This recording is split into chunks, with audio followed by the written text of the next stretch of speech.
ইতিহাস বিষয় নিয়ে আমি সম্পূর্ণ তোমাদের মাঝে লং পার্টের সাজেশনগুলো নিয়ে এসেছি।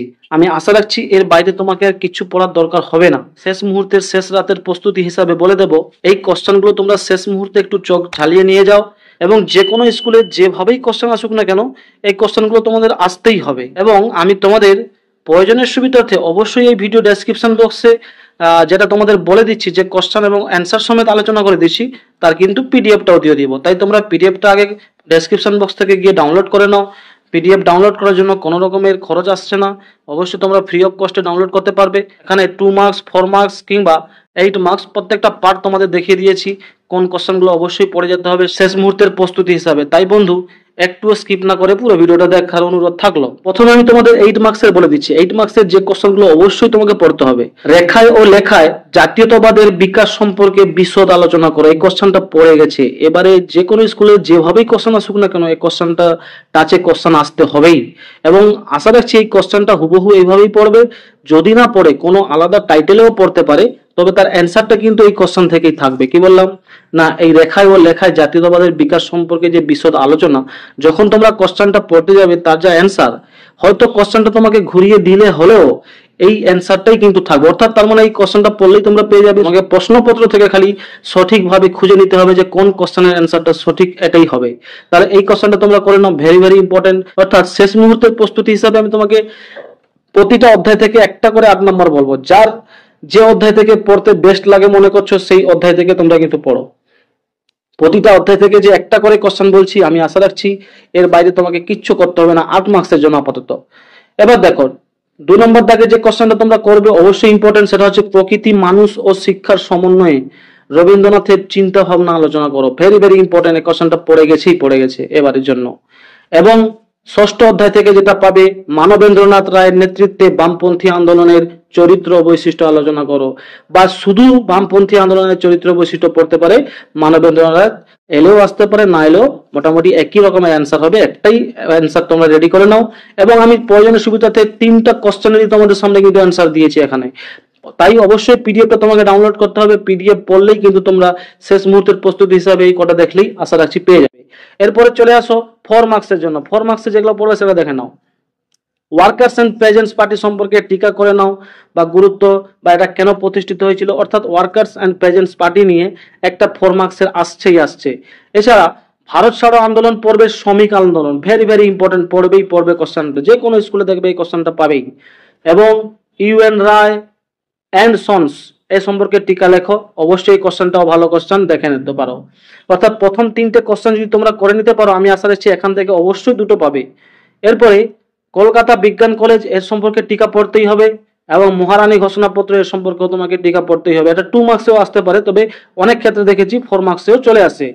এছাড়া যেটা লং পার্টে ছিল, অর্থাৎ অনেক সময় পরীক্ষাতে 8 মার্কসের জন্য আসতে পারে, তবে এখানে আমি তোমাদের জন্য 4 মার্কসে সাজেস্ট করলাম, সেটা হচ্ছে মহাবিদ্রোহের প্রকৃতি আলোচনা করো। Very very important question. অর্থাৎ আমি আশা রাখছি এই 6টা কোশ্চেন যদি তোমাদের কারো ভালো করে পড়া হয়ে থাকে তাহলে আর কিচ্ছু করার দরকার হবে না। তবে তার মধ্যেও তোমাকে স্টার দিয়ে বলছি ওয়ার্কার্স পেজের পার্টি এবং শ্রমিক আন্দোলন আর ইউএন রায়, এখান থেকে যদি পড়ে নাও 2টো পাবে। এবং শেষের দিকে 3টে যদি করে নিতে পারো 2টো পাবে। তার মধ্যে মহারানী ঘোষণাপত্র এবং কলকাতায় 2টো বেশি ইম্পর্টেন্ট রয়েছে। আর উপরে 3টের মধ্যে থেকে মোটামুটি ধরে নিতে পারো ইউএন রায় সন্স আর ওয়ার্কার্স পার্টি, এই 2টো করে নাও, একটা পেয়ে যাবে। অর্থাৎ তোমাদের কোশ্চেন যে পেপার রয়েছে সেই কোশ্চেন পেপারে কিন্তু তোমাদের 3টে থেকে 4টা দেওয়া থাকবে, তোমাকে কিন্তু 2টো 4 মার্কসের কালকে অ্যান্সার দিয়ে আসতে হবে।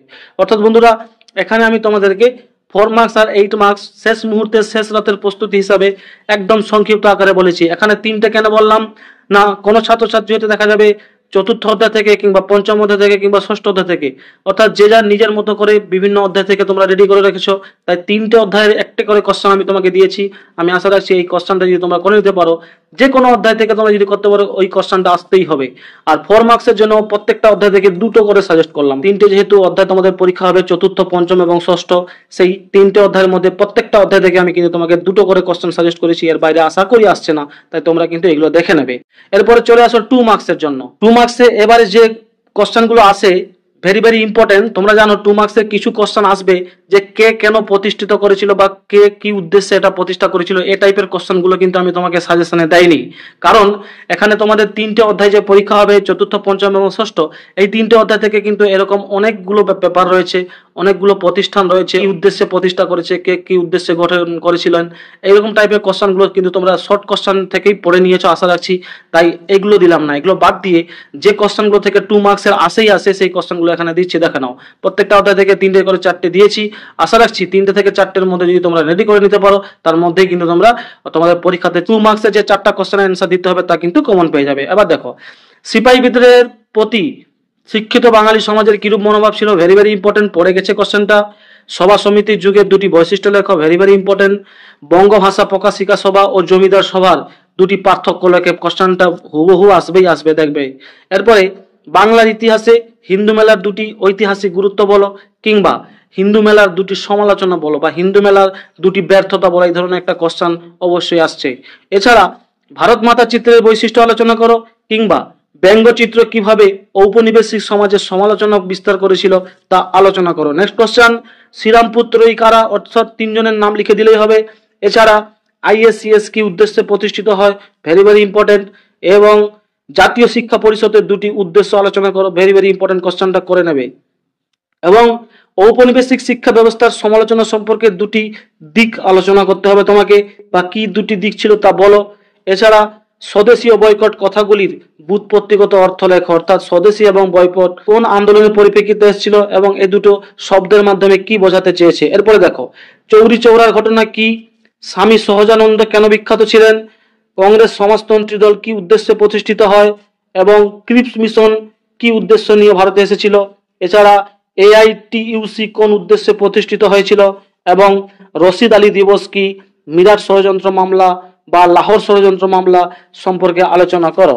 এবং এর সাথে আরেকটা কোশ্চেন তোমরা যোগ করে নাও যে কমিউনিস্ট পার্টিকে কেন দ্বিজ বলা হয়, বা কমিউনিস্ট পার্টি কিভাবে 2বার জন্ম লাভ করেছিল তা বলো।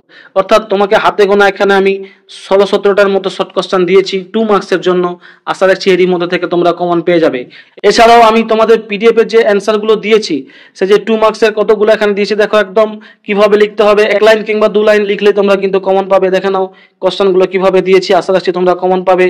এইভাবে আমার দেওয়া সাজেশন গুলো যদি পড়ে নিতে পারো, এখান থেকে এই একটা নোট যদি পড়ে নিতে পারো, যে পিডিএফটা দেওয়া আছে, আশা রাখছি এখান থেকে তোমরা কিন্তু 2 মার্কস গুলো কমন পাবে। তোমাকে আমি খাতা থেকে দেখালাম যে 2 মার্কস গুলো কোনগুলো ইম্পর্টেন্ট রয়েছে, এবং এখানে যে পিডিএফ সমেত অ্যান্সার দেওয়া আছে, অ্যান্সার সমেত যেগুলো দেওয়া আছে, এগুলো তোমাদেরকে দেখিয়ে দিচ্ছি। তোমরা জুম করে দেখে নিতে পারো, কিংবা সরাসরি পিডিএফটা গিয়ে ডাউনলোড করে নিতে পারো। 4 মার্কসে যেগুলো দিয়েছি ভেরি ভেরি ইম্পর্টেন্ট, এখানে অ্যান্সার সমেত দেওয়া আছে, দেখো শর্ট করে লিখেছি। অর্থাৎ যে পয়েন্টগুলো তোমাকে লিখলেই মার্কসটা পাবে, সেই পয়েন্ট আকারে একটু সংক্ষিপ্ত আকারে লিখেছি। এখানে বেশি বড় করে লেখা নেই, মোটামুটি সংক্ষিপ্ত আকারে যদি তোমরা করে নিতে পারো তাও কিন্তু কমন পাবে। এই কোশ্চেনগুলোকে যদি একটু, এই পয়েন্টগুলোকে যদি তোমরা হাইলাইট করে নিতে পারো, আশা রাখছি এখান থেকে কিন্তু পাবে। এছাড়া তোমাদের নিশ্চয়ই ব্যক্তিগতভাবেও বিভিন্ন নোটস পড়া আছে, সেগুলো থেকে পড়তে পারো। 8 মার্কসগুলো যেগুলো অ্যান্সার দিয়েছি মোটামুটি, এগুলো কিছু কিছু কোশ্চেনের এখানে জাস্ট পয়েন্ট আকারে দেওয়া আছে, যে পয়েন্টগুলো তোমাকে হাইলাইট করে লিখতেই হবে, সেই পয়েন্টগুলো এখানে কিন্তু দিয়েছি। এবং কিছু কিছু অ্যান্সার কিন্তু সম্পূর্ণ পয়েন্ট আকারে ডিসকাশনের সাথে লেখা আছে। দেখে না, যেমন এই যে একটা কোশ্চেন, বঙ্গভঙ্গ বিরোধী আন্দোলন পর্বে কৃষক শ্রেণীর কিরূপ চরিত্র ছিল, কিংবা অহিংস আন্দোলন পর্বে কৃষক আন্দোলন, কিংবা এদিকে তোমরা দেখতে পাবে বিশ্ব থেকে ভারতে উপনিবেশ বিরোধী আন্দোলনে বামপন্থীদের কি ভূমিকা ছিল। এই যে কোশ্চেনগুলো দেখো কত সুন্দরভাবে রেডি করে দিয়েছি তোমাদের জন্য, এইগুলো তোমরা পিডিএফ ডাউনলোড করে পড়ে নাও। এছাড়া এই যে কোশ্চেনগুলো দেখো তোমাকে খাতা থেকে আমি 2 মার্কস, 4 মার্কস কিংবা 8 মার্কসের দিলাম, এইগুলো যদি তোমরা করে নিতে পারো, এর বাইরে আর কিচ্ছু করার প্রয়োজন হবে না বন্ধু। সরাসরি ডেসক্রিপশন বক্স থেকে আগে তোমরা গিয়ে সেগুলো ডাউনলোড করে নাও, অবশ্যই কমন পাবে। এছাড়াও 1 নম্বরের কোশ্চেন, এমসিকিউ কিংবা শর্ট অ্যান্সার টাইপ কোশ্চেনের জন্য আমরা বিভিন্ন সময় লাইভ ভিডিওতে তোমাদেরকে তা কিন্তু কুইজ কম্পিটিশনের মাধ্যমে আলোচনা করে দিচ্ছি। সেখানে তোমরা এলে কুইজের যদি ফার্স্ট সেকেন্ড থার্ডের মধ্যে হতে পারো, তাহলে প্রাইজও পাবে, এবং তার সাথে সাথে ক্লাসটাও করে নিতে পারবে। ইম্পর্টেন্ট যে শর্ট কোশ্চেনগুলো সেগুলো কিন্তু কমন পাবে। শর্ট কোশ্চেনেরও একটা পিডিএফ দেওয়ার চেষ্টা করব। তো বেস্ট অফ লাক বন্ধু। এই ছিল আজকের মোটামুটি সংক্ষিপ্ত সাজেশন। ইতিহাস বিষয়ের সেকেন্ড ইউনিট টেস্টের মাপে এটা দিলাম। শেষ মুহূর্তের শেষ রাতের প্রস্তুতি হিসাবে এইগুলো পড়ে নাও, এর বাইরে আর কিচ্ছু করতে হবে না। আশা রাখছি প্রত্যেকটা স্কুলেই কমন আসছে। এসআর কোচিং সেন্টার তোমরা সাবস্ক্রাইব করে বন্ধুদের মাঝে শেয়ার করে অল নোটিফিকেশন অন করো। সুস্থ থেকো, ভালো থেকো, ধন্যবাদ।